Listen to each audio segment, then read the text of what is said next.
After our engagement, my husband's mother insisted I wear her old wedding dress. When I declined, she hissed, "If you marry my son, you do as I say." My husband agreed. It's important to her. I smiled, nodded, and walked down the aisle in a dress that left everyone in shock. Mark and I had been engaged for 3 months when Sylvia dropped her bombshell. We were sitting in her overly floral living room, sipping the weak tea she always insisted on serving, when she suddenly clasped her hands together and said, "You'll be wearing my wedding dress, of course." I almost choked. I wasn't even thinking about my dress yet, I was still finalizing a venue. But Sylvia spoke as if it was already decided. I forced a smile. "That's really sweet, but I won't take no for an answer," she interrupted. "All the women in our family have worn it." Now, here's the thing. Mark had one older sister, Stephanie, and she had not worn the so-called family dress. She had eloped, and Sylvia never forgave her for it. But I wasn't about to point that out. I tried to be polite. "That's a really kind offer, but I was hoping to find something that." Sylvia's expression darkened. "If you marry my son, you do as I say." I blinked. "Excuse me?" Mark, who had been silent this whole time, finally spoke. "Babe, it's important to her. Just try it on." I turned to him, waiting for him to tell his mom she was being ridiculous. That I should wear what I wanted. That I wasn't just an accessory to his family's traditions. Instead, he squeezed my hand and said, "It's just a dress." That was the moment everything changed. Sylvia dragged me upstairs to her attic, where she unzipped a yellowed garment bag. I cannot stress this enough. This dress was a disaster. It looked like something that had been stuffed into a cardboard box for the past 30 years. The lace was stiff and discolored. The sleeves were puffy in a way that would have been horrifying even in the 80s. There was a giant stain on the train that I prayed was just from old champagne. It smelled like dust, mildew, and bad decisions.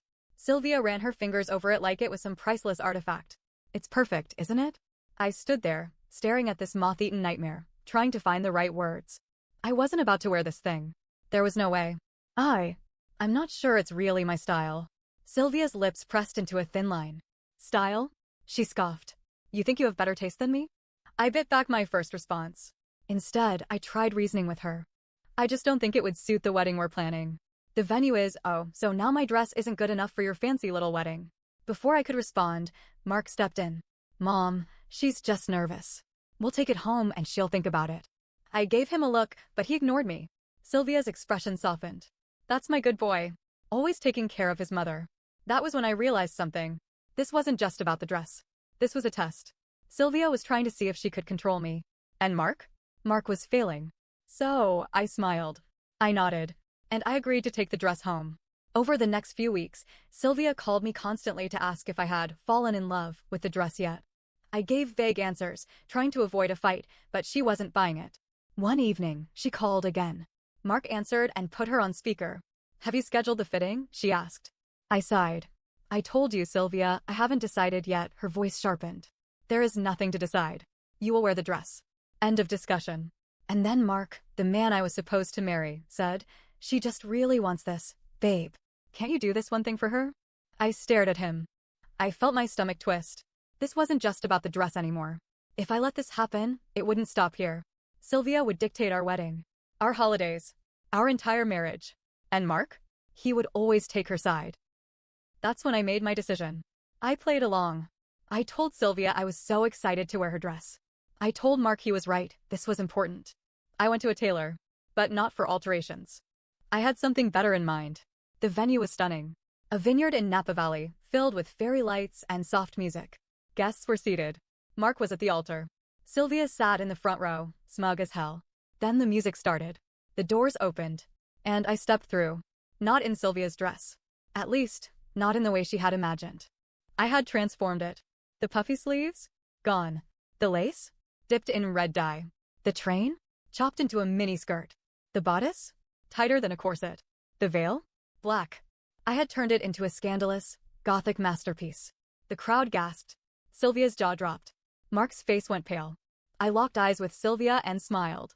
And then, the silence stretched for what felt like forever. The only sound was the wind rustling through the vineyard trees. Sylvia's face twisted in horror. Her mouth opened and closed like a fish gasping for air. Then she stood up so fast her chair screeched against the floor. "What have you done to my dress?" Her voice echoed across the venue. Mark was still frozen at the altar, eyes darting between me and his mother, looking like a man trapped in a nightmare. I kept my head high and walked down the aisle like I owned the place. My heels clicked against the stone path, each step deliberate, slow, powerful. When I finally reached Mark, his lips barely moved. What the hell are you wearing? I tilted my head, pretending to be confused. Your mom's dress, of course. It's a family tradition, right? A ripple of hushed murmurs spread through the guests. Some looked amused. Others scandalized. Stephanie, Mark's sister, was covering her mouth, trying not to laugh. Sylvia, on the other hand, was shaking with rage. Her face had turned a deep, blotchy red, and I could see the vein in her forehead throbbing. You ruined it. You ruined our family's history. You made a joke out of this wedding. I shrugged. No, I made it my own. Mark clenched his jaw. This isn't funny. Go change. I let out a sharp laugh. Oh, now you want to tell me what to do? His eyes darkened. This is humiliating. I leaned in slightly, lowering my voice just enough for only him to hear. Good. Now you know how I felt when you sided with her. Sylvia turned to Mark, her hands shaking. You can't let her do this. This is supposed to be our day. I raised an eyebrow. Our day? Mark ran a hand down his face, looking torn. But then he did what I should have expected. He reached for my arm. You're making a scene, he hissed. Just go put on something normal and we'll forget about this. I yanked my arm back. We'll forget? I don't think so. More murmurs from the guests. People were shifting in their seats, waiting to see what would happen next. Sylvia's hands curled into fists. I knew you were trouble. I told Mark not to propose. I told him you'd never fit in. I smiled. And yet here we are. That's when she snapped. Sylvia stormed up the aisle toward me, her heels clicking so hard I thought they might snap in half. You ungrateful, selfish little. Then she did the unthinkable. She grabbed the front of my dress and pulled. The sound echoed through the vineyard. I gasped as the fabric tore, the sound splitting through the air like a gunshot. The entire bodice nearly came off in her hands. A collective gasp from the crowd. Sylvia staggered back, holding a chunk of lace in her hands. My heart pounded, but I refused to give her the satisfaction of looking shocked. Instead, I laughed. Loud and clear. Wow, Sylvia. First you force me to wear this thing, then you destroy it? What kind of family tradition is this? She looked horrified at what she'd done, her mouth opening and closing. Mark's eyes went wide. Mom, what the hell? Oh, now you care? I shot back. Sylvia let out a strangled noise. You did this. You ruined my son's wedding. I smirked. No, Sylvia. I saved myself from a mistake. Mark's face paled. What do you mean? I turned to him, my voice as calm as ever. Oh, you'll see. The twist suddenly, I heard a voice from the side. Hey, Sylvia. Remember me? Everyone turned. And there stood Stephanie, Mark's sister, the one who refused to wear the dress. The last time I had seen Stephanie, she had been distant, almost disinterested in the wedding planning. But now, she looked angry. Sylvia's face lost all color. What are you doing? Stephanie walked up beside me, crossing her arms. I was going to stay quiet today. I figured, not my circus, not my problem. But after what you just pulled, I think it's time people know the truth. Mark frowned. What are you talking about? Stephanie took a slow breath, then looked me dead in the eye. You're not the first fiancé she's done this to. My blood ran cold. The entire crowd was dead silent. Mark blinked. What? Stephanie turned to face the guests. Oh, don't act so shocked, Mom. This is what, the third time? Fourth. Sylvia's hands trembled. That's a lie, Stephanie cut her off. Is it? Then tell Mark why he hasn't spoken to his oldest brother in 7 years. Mark took a step back. Wait, what are you talking about? What does this have to do with Adam? Adam, the oldest brother. The one who cut off the family years ago and refused to come to the wedding. Stephanie locked eyes with him. Because Mom pulled this exact same crap with Adam's ex-fiancé. The control, the demands, the dress. She drove her away. And Adam chose her over Mom. So she made sure he was erased from the family. Mark looked stunned. That's not true. Adam left because Mom forced his ex to obey her rules, just like she's doing to your fiancé. But she fought back. And Adam left with her. I slowly turned to Sylvia. How many women have you pulled this on? Sylvia's mouth opened and closed. No words came out. But the look on her face said everything. Mark's hands were shaking. He turned to his mother, voice barely above a whisper. Mom, is this true? Sylvia took a step toward him. Sweetheart, she's twisting things. Mark shook his head, stepping back. I need to know the truth. The silence that followed was unbearable. Then, finally, Sylvia's shoulders slumped. I only wanted what's best for you. And that was when I knew. She had done this before. And Mark had been too blind to see it. The entire wedding was about to explode. And I was ready. Mark looked like someone had just ripped the ground out from under him. His eyes darted between Stephanie and Sylvia, his whole body stiff, his breath coming short and fast. He shook his head, almost like he was trying to reset reality. This isn't true. This can't be true. Stephanie let out a sharp laugh, but there was no humor in it. Really? You think it's just some crazy coincidence that she's tried to control every woman you've ever dated? Mark turned to his mother, pleading now. Mom, tell me this isn't true. Sylvia's face was pale, but her lips were pursed, tight with frustration. I could see the war happening behind her eyes. Admit it? Or keep up the act? Then she sighed and reached for Mark's arm. Sweetheart, you don't understand. I had to. Mark flinched. I had to, she repeated. Every time one of you boys brought home a girl, she stopped, searching for words. They were never good enough. They didn't respect our family. They tried to take you away from me. Stephanie scoffed. You mean they had boundaries? Sylvia shot her a look, then turned back to Mark, her voice growing desperate. I was protecting you. Adam was going to make a mistake. And now look at him, he's gone. He won't even talk to us. Mark's face twisted with something unreadable. Because you pushed him away. I did it for him. Sylvia insisted. Just like I did it for you. Then she turned to me. Her face hardened. And just like I was doing for you. For me? I crossed my arms. You think this was for my benefit? She nodded, eyes burning into mine. Do you have any idea how hard marriage is? You think you're in love now, but love fades. And if you don't follow traditions, if you don't do things right, it falls apart. I was trying to save you from yourself. I stared at her, trying to process the sheer audacity of what she was saying. So let me get this straight, I said. You think you know how to fix marriage? You, who drove away your own son. You, who ruined your other son's wedding. You think you are the expert. Sylvia didn't even blink. I was keeping the family together. I let out a slow breath, nodding. Wow, you really believe that, don't you? She lifted her chin. I do what needs to be done. And that's when another voice cut through the air. I always wondered how you justified it. A hush fell over the crowd, because standing at the back of the vineyard was Adam. Mark whipped around so fast I thought he might fall over. Adam? Sylvia actually gasped. You shouldn't be here. Adam ignored her. He stepped forward, his suit slightly wrinkled, like he had debated showing up until the last second. His hands were shoved into his pockets, but his face? His face was stone cold. I wasn't planning on coming, he admitted. But I got a call this morning. From Steph. Stephanie crossed her arms. You deserved to know what was happening. Adam's eyes landed on me, then on my dress. A slow smirk tugged at his lips. Damn. She really tried it again, huh? I raised an eyebrow. Again. Adam exhaled through his nose, shaking his head. I should have warned you. Mom doesn't just pull this dress stunt for anyone. She saves it for the ones she's really afraid of. Sylvia's mouth tightened. Don't you dare. Adam ignored her. He turned back to Mark. Mom made my ex's life a living hell. She started with the dress, then the venue, then our vows. Everything had to go through her. And when my fiancé pushed back, he let out a humorless laugh. Mom made sure everyone thought she was the problem. She turned family against her, made it look like she was difficult. It got so bad, she left me because she couldn't handle being part of this family anymore. Mark's face crumpled. No, that's not what happened. You just left. Adam looked tired. Because I had to. Sylvia clenched her fists. That woman was, Adam's voice snapped. Don't talk about her. Sylvia shut her mouth. Mark was shaking his head. No, this isn't right. This doesn't make sense. Mom's not perfect, but she's not a villain.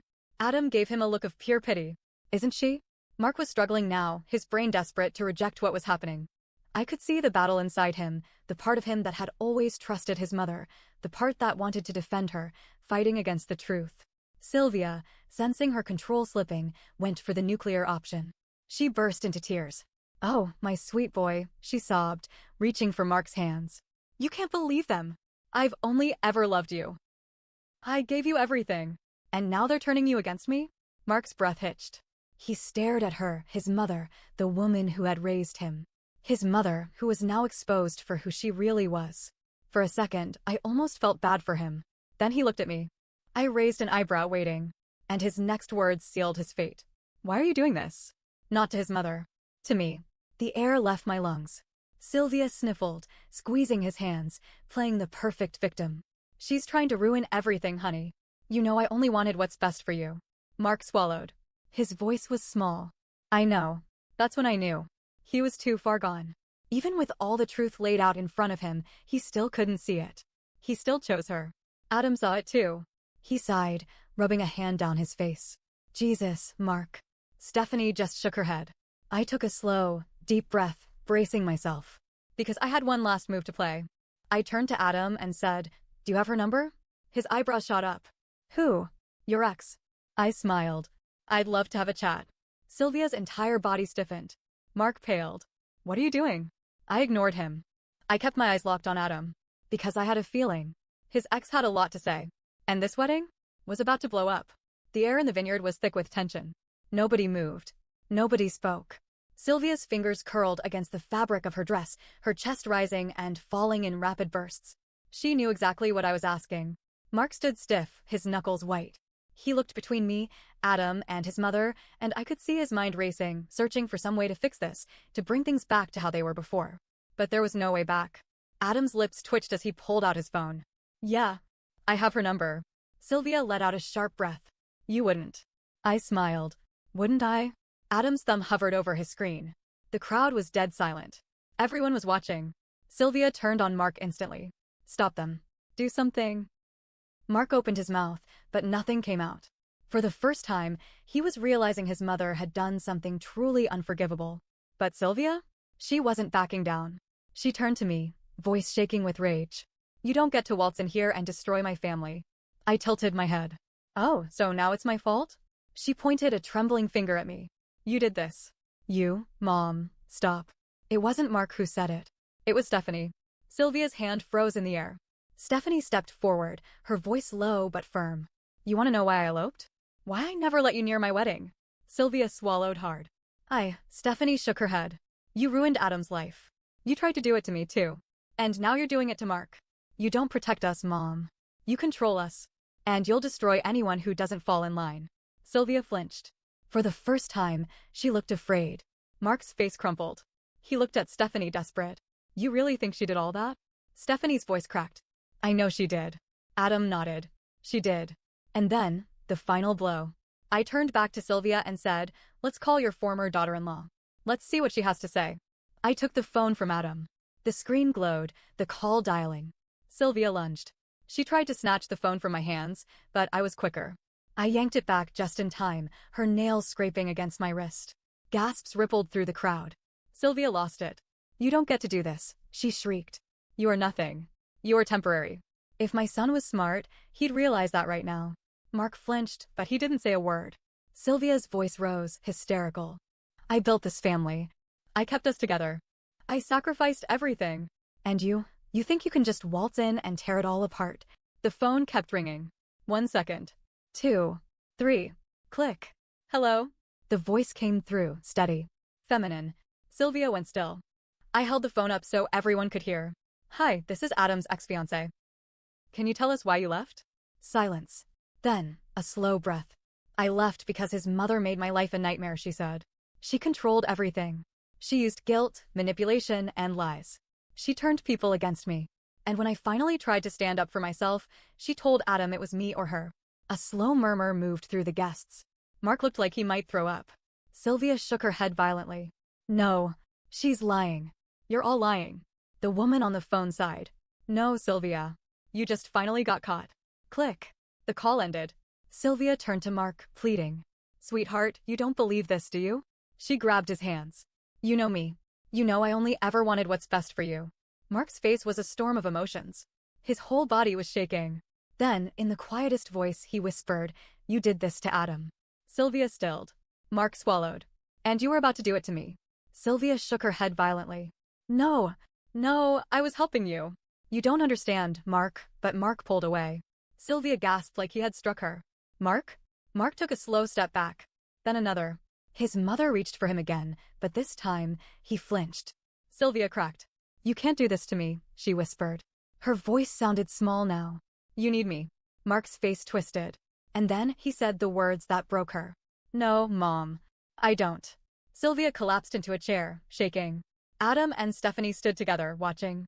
They had already fought this battle years ago. I exhaled, feeling the weight of everything. Then I turned to Mark. He was looking at me like he finally saw me clearly. And he knew. He knew I wasn't going to be the woman he thought he could mold. I took off the engagement ring and placed it in his hand. His breath hitched. Wait, I smiled. I deserve better. Then I turned. And I walked out. The wedding never happened. Sylvia disappeared from the venue shortly after, humiliated, broken. Some relatives tried to console her. Others didn't bother. Mark? He stayed in Napa for a while. I heard from mutual friends that he struggled with what happened. That he reached out to Adam. That he tried to fix things. Maybe he did. Maybe he didn't. I didn't stick around to find out. I left Napa the next morning and never looked back. I'd like to say I regret nothing. That I never loved Mark. But that wouldn't be true. I loved him. I really did. But loving someone isn't the same as staying. And I finally learned the difference.